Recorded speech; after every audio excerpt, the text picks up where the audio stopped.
The sun, the source of all life on Earth.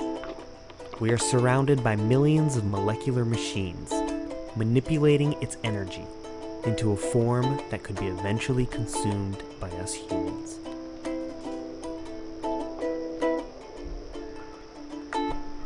Plants. They are the backbone of all life on Earth.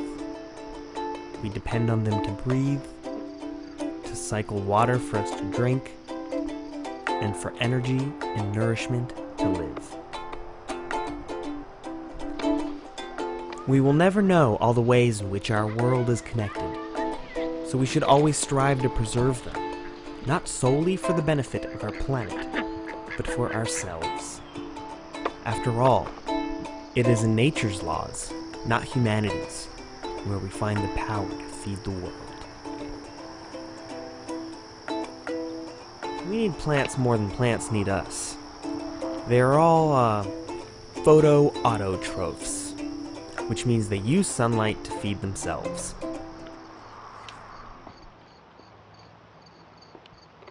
The ultimate goal of farming is not to grow crops, he writes, but it is the cultivation and perfection of human beings.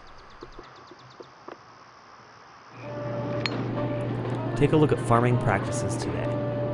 Spend some time thinking about how your food is processed. Then consider that the term, "you are what you eat," isn't popular just because it's catchy, but because it's true. And as always, thank you for shopping at Great Market. See this straw? This straw has the power to spark a revolution. Humans, like bees, first sought their food by foraging. Through selective breeding, we were able to domesticate a handful of species that suit our nutritional needs. The advent of agriculture, in some places, brought along a popular myth that the soil needed to be tilled and altered in order for it to be suitable for food plants. Tillage requires an excess output of labor, a step we now know is unnecessary in agriculture practices. My name is Mihail, and I started this garden because I sought a way of growing food that mimicked natural patterns of biodiversity and energy preservation. This method is often referred to as no-till or natural farming. The goal is to allow the soil to build fertility on its own by accommodating the habitats of beneficial organisms native to that soil. Straw. The revolution is in its simplicity. By keeping a layer of thick mulch over the soil, I am allowing for generations of tiny organisms to develop, flourish, make castings, reproduce, and then die. Within one season alone, these microorganisms deposit an astonishing amount of organic matter into the soil, enough to match the following year's supply of fertilizer, had I chosen to till. By protecting the ground from direct impact with rain, I am also preventing the compaction and erosion of soil minerals. The blanket of mulch regulates temperature, moisture, air circulation as the bottom layer decomposes, bringing even more fertility into the soil. I am also suppressing weeds. Each weed I pull out by the root will likely never come up in that spot again, as long as I choose not to till. They're best like right off the vine.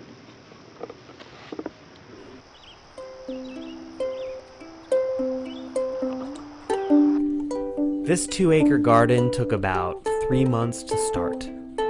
The cost of materials was relatively low, though all the earthworks were done by shovels and human bodies, a rare occurrence in our time. The earth is shaped into a system of permanent raised beds. Then, a preliminary mulch is placed atop the mounds to prevent the propagation of weeds. Plants that were started in a greenhouse are transplanted outdoors during the appropriate time of season for the area. Then, more mulch is applied to protect from erosion.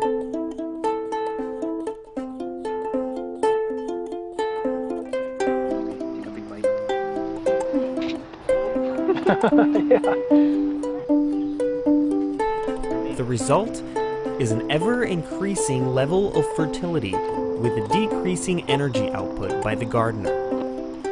Plants can be allowed to die and decompose where they grew.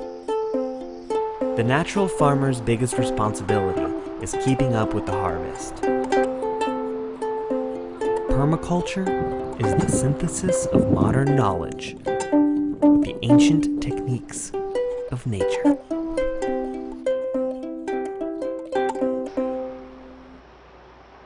So the forest really gardens itself.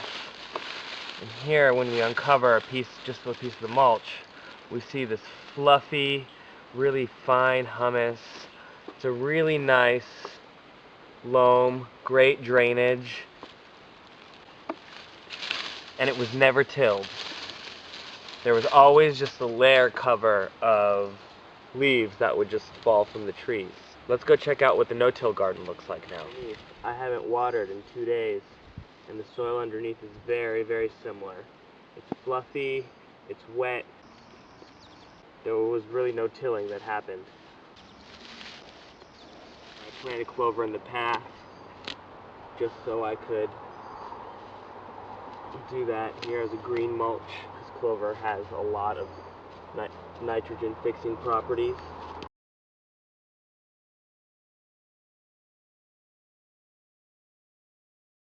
I planted clover in the path just so I could do that. Here is a green mulch, because clover has a lot of nitrogen fixing properties.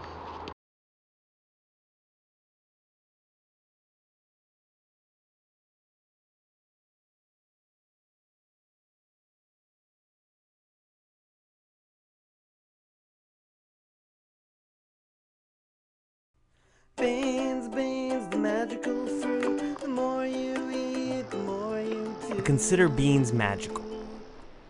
They belong to the leguminosa family, which fill a very interesting ecological niche.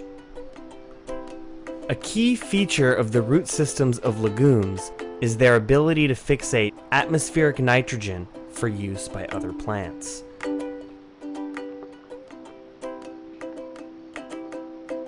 Shows how nature is really good at kind of taking care of itself. All living creatures have a naturally beneficial relationship with their surroundings, though especially plants. Because these minerals will remain in the soil if left undisturbed, there is no need to add any additional fertilizer. In fact, those elements are simply a small percentage of the plant's molecular composition. They are mostly made of hydrogen, carbon, and oxygen, which are primarily extracted through water and air. This means that by virtue of a plant existing in its place, it gives back more organic matter to its environment than it uses up. Seeds are tiny libraries. All that is needed to get one started is a bit of soil, sun, warmth, moisture, and care.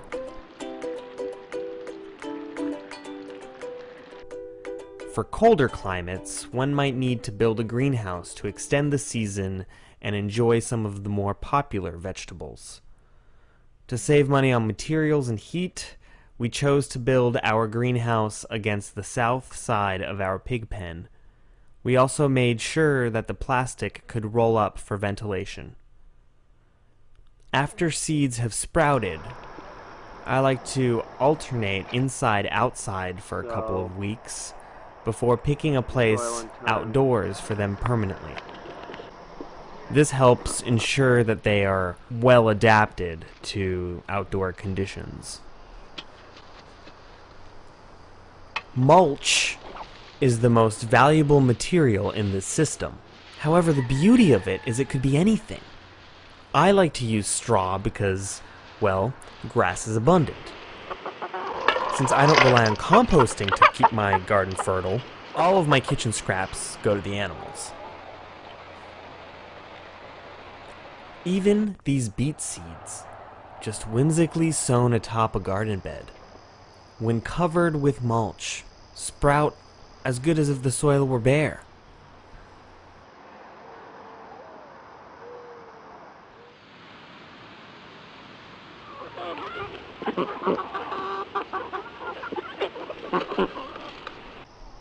Industrial farming practices strip away valuable nutrients and add them in synthetic forms.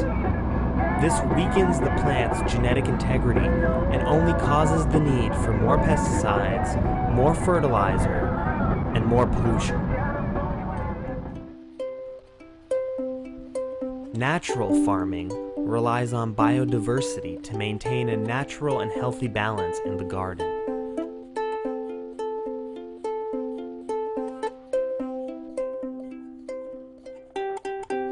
This method is based upon 4 strict principles.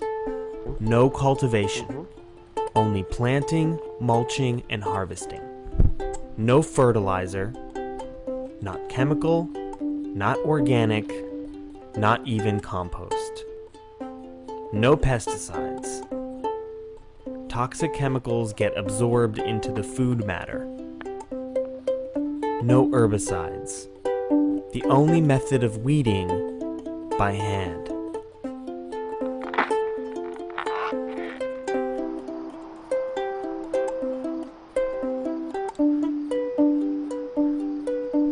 It's mid-July, and many plants here have finished their life cycle and gone to seed. Each family has its own way of putting out its seed. Most of us recognize this process when the seeds are found inside of fruit. Gardeners have been saving seeds since the practice began. In fact, that's how it all began.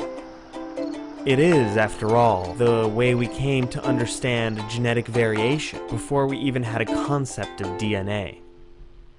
And the way we decided to play with evolution before even acknowledging its existence.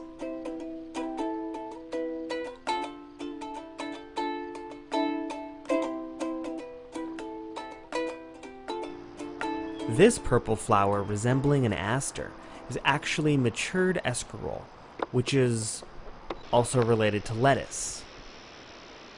We are used to consuming lettuce while it's still young, though, like most food plants, eventually it will flower, pollinate, and go to seed.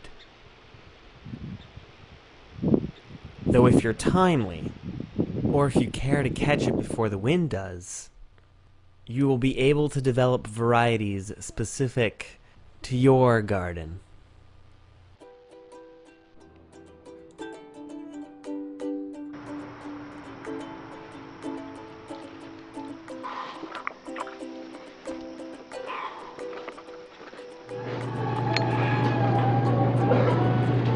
In the grocery store, it's picked from Paraguay and shipped up by plane and truck. We attain certain amount of spiritual comfort by raising our own food. Being outside, being in the earth, seeing things grow. You cut, and the next day you can cut some more, and the next day you can cut some more, and the next day you can cut some more. String beans, tomatoes, squash, garlic, onions. The rabbits eat a little, then you come back and you cut some more, all summer long. That first red tomato, I love planting tomatoes. Carrots, beets, Swiss chard, kale. Swiss chard cooked in rice is the best, and it's almost a staple. We're just enjoying getting these bundles of fresh vegetables. And I can't wait to cook this up and eat it. What is so nice about saving your own seeds is that Not having to rely on corporate America for my food. Treat nature right. The food's abundant. you are regenerating it all by yourself. That comes from through the ages as it's been changed by nature. Masanobu Fukuoka is a big proponent of do-nothing farming. My own experience and intuition tell me that he's onto something. The more people do, the more problems arise. The increasing isolation of nature, the exhaustion of resources, the uneasiness and disintegration of the human spirit. Everything mulch. So, all have been brought about by humanity's trying to accomplish something. Hey! Hey!